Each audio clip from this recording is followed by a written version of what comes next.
Hello दोस्तों, आज आप लोग का 10th क्लास के संस्कृत में स्वामी दयानंद एक पाठ पढ़ाने जा रहा हूँ और उस पाठ का नाम है, चैप्टर का नाम है स्वामी दयानंद।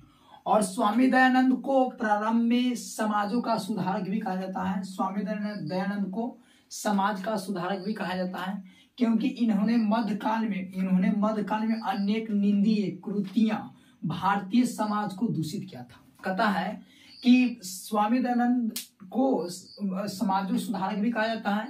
इन्होंने मध्यकाल में अनेक निंदनीय कृतियां भारतीय समाज को दूषित किया। कहता है दूसरा बात कि धार्मिक कार्यों में आडंबर, स्त्रियों में अशिक्षा। दूसरी बात, तीसरा बात बताया कि विधवाओं की निंदनीय स्थिति को देखते हुए उन्होंने स्वामी दयानंद ने पहली बात की स्त्री शिक्षा, विधवा विवाह, मूर्ति पूजा का खंडन, बाल विवाह रोकने का प्रयास काफी किए। स्वामी दयानंद को कहते हैं समाज का सुधारक भी कहा जाता है।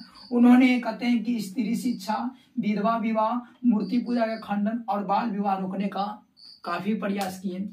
इसके अंतर्गत में स्वामी दयानंद का जन्म होता है। स्वामी दयानंद का इनका जन्म होता है 1824 ईस्वी में। स्वामी दयानंद का जन्म होता है 1824 ईस्वी में। स्वामी दयानंद का जन्म 1824 ईस्वी में गुजरात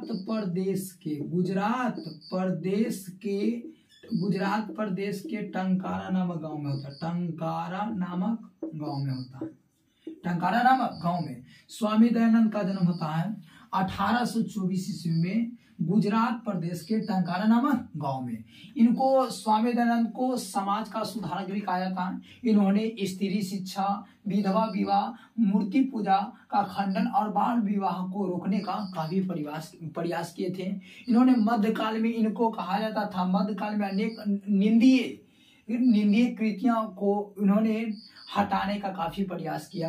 पहली हुआ स्त्री शिक्षा, विधवा विवाह, मूर्ति पूजा, खंडन, बाल विवाह को रोकने का काफी प्रयास किए। स्वामी दयानंद का जन्म होता है 1824 ईस्वी में गुजरात प्रदेश के टंकारा नामक के गांव में होता है।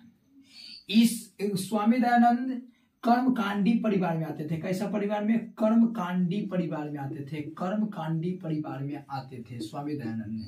और स्वामी दयानंद ने प्रारंभ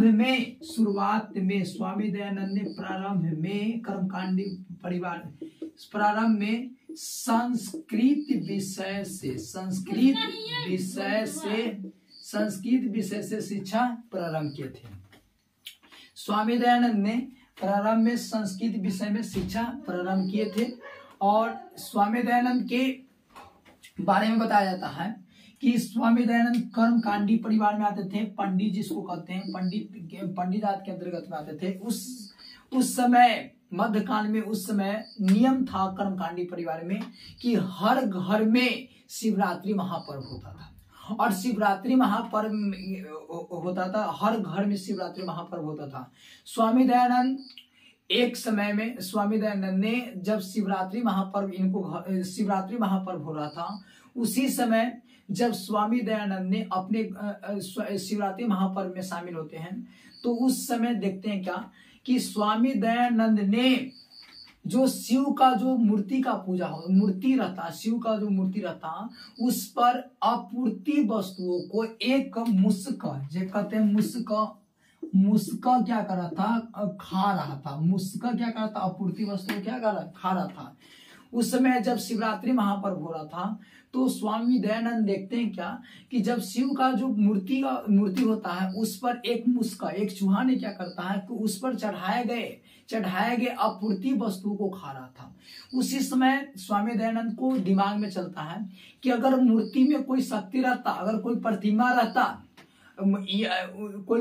रहता तो इस अपूर्ति वस्तु को नहीं खाता। उस समय मन ही मन स्वामी दयानंद सोचते थे कि मूर्तिदम साधारण है, अगर इस मूर्ति में अगर शक्ति रहता तो इस अपूर्ति वस्तु को मुस्का ने नहीं खा पाता।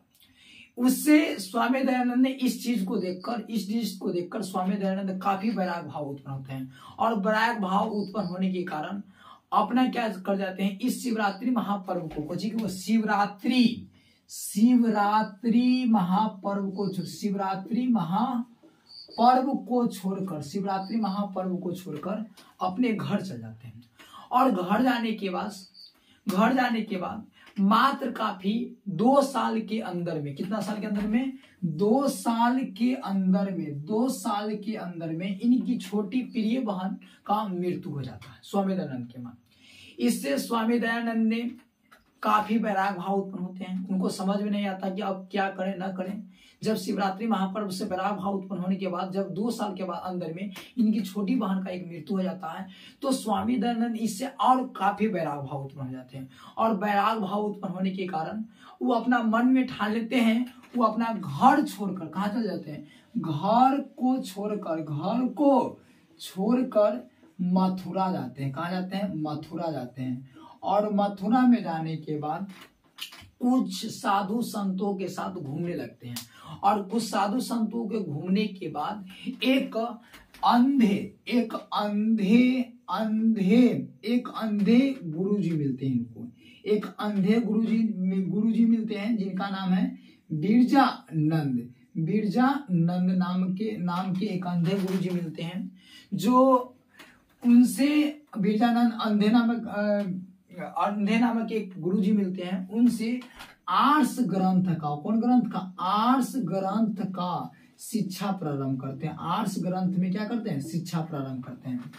तो पहला बात, इनको वह जब मथुरा जाते हैं स्वामी दयानंद ने, तो कुछ साधु संतों को घूमने लगते हैं। और उनके बाद उन साधु संतों को घूमने के बाद कुछ समय के बाद एक अंधे गुरु मिलते हैं जिनका नाम था बिरजानंद, और उनसे आर्ष ग्रंथ का शिक्षा का प्रारंभ शुरू करने लगते हैं। उनके उपदेश से, बिरजानंद के उपदेश से वैदिक धर्म का प्रचार करने लगते हैं। और वैदिक धर्म का प्रचार करने के बाद, जब ये वैदिक धर्म का काफी प्रचार करने के बाद एक बुक लिखते हैं। बुक का नाम है सत्यार्थ प्रकाशन। कुछ नाम है, सत्यार्थ प्रकाशन। जब आर्ष ग्रंथ का प्रारंभ शिक्षा ग्रहण करते हैं, तो कुछ जब शिक्षा ग्रहण करने के बाद एक बुक लिखते हैं आर्थ सत्यार्थ प्रकाशन। अपना नाम पर लिखते हैं, नाम बुक का नाम है। स्वामी दयानंद का पूछेगा कि बुक का पुस्तक का क्या नाम है, तो सत्यार्थ प्रकाशन। और उन्होंने स्वामी दयानंद ने एक बुक लिखते हैं जिनका नाम है सत्यार्थ प्रकाशन। पूछेगा कि स्वामी दयानंद के पुस्तक का क्या नाम था, तो सत्यार्थ प्रकाशन। और सत्यार्थ प्रकाशन इनका पूछेगा कि स्वामी दयानंद का पुस्तक का क्या नाम था, सत्यार्थ प्रकाशन। कुछ समय के बाद कहेगा कि स्वामी दयानंद को कुछ समय के बाद इन्होंने आर्य समाज संस्था की स्थापना करते हैं। इन्होंने स्वामी दयानंद ने कुछ समय के बाद आर्य समाज संस्था की स्थापना करते हैं। पूछेगा कि स्वामी दयानंद आर्य समाज संस्था की स्थापना किसने किया था, तो स्वामी दयानंद ने किया था। पूछेगा कि कब, तो कब किया था, 1875 ईस्वी में।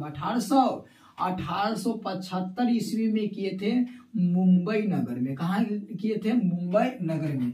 स्वामी दयानंद पूछेगा कि आर्य समाज संस्था की स्थापना किसने किया था, तो स्वामी दयानंद ने कब किए थे, 1875 ईस्वी में। किस नगर में, तो मुंबई नगर में किए थे। कहाँ किए थे, आर्य समाज संस्था की स्थापना किसने किया था, तो स्वामी दयानंद ने। और कब किया था, 1875 ईस्वी में मुंबई नगर में किए थे। और मुंबई नगर में किए थे। और इन कुछ समय के बाद ये 1883 ईस्वी में स्वामी दयानंद का मृत्यु हो जाता है। स्वामी दयानंद का मृत्यु हो जाता है। और स्वामी दयानंद ने इन्होंने बाल विवाह, स्त्री शिक्षा, विधवा विवाह, मूर्ति पूजा का खंडन और बाल विवाह को रोकने पर काफी प्रयास करते हैं। और 1883 ईस्वी में इनको स्वामी दयानंद को मृत्यु हो जाता है।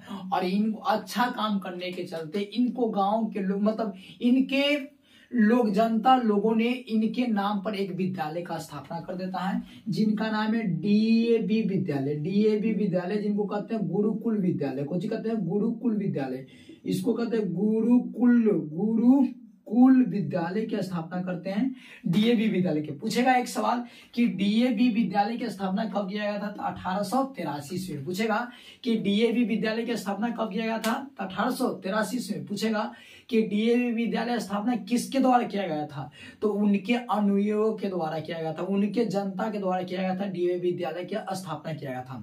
पहला बात पूछेगा, अब स्वामी दयानंद का जन्म हुआ था 1824 ईस्वी। इनका स्वामी दयानंद के बचपन के नाम पूछेगा, स्वामी दयानंद के बचपन का नाम।